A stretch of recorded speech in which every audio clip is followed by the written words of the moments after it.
后来乡亲啊，过来这件是有游客塞到婴仔车到高雄的寿山动物园佚佗，结果拄到台湾山猴来抢劫。讲这个山猴是针对着这个婴仔车安尼车旧人红，就赶紧呼救着管理员。结果管理员15分钟后才赶到位。游客讲，真正话要惊死。啊，这动物园讲。东港因为保全离较远的所在咧巡逻，才会较晚到位。但是一接到通知，就马上赶到现场。啊，园区内底平时嘛有一个智能的保全咧巡逻，请游客唔免担心。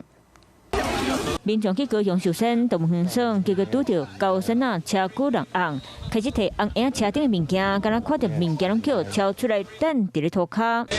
真正无法，敢若目睭白金金，看到家己物件叫捡去。民众普遍写因也无摕食，结果拄到啊搞花，叫管理人员15分钟才到。规台将叫超过，高山啊落尾啉一罐感冒药水才准爽。不接触，不喂食，不干扰。来到动物园，当看到狗会心响。刚就想要抢下面的东西，但下面没有吃的，所以他就放弃了，冷处理。有工作人员举了一个牌子，请我们手上不要拿任何食物。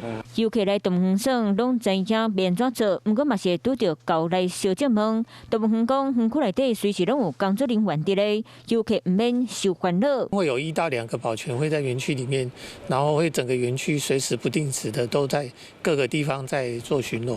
那特别是如果说有比较多游客聚集的地方的时候，他们就会加强那个地方的巡逻。他可能在比较远的地方，那在经过接到通报之后，他也就马上就赶到现场去。婴儿推车，尽量不要放东西在底下，或者是说有一些塑胶感的东西啊，像药袋它可能会有反光的塑胶，或者是塑胶袋这些东西，湿纸巾有塑胶感的呢，他都会认为是食物。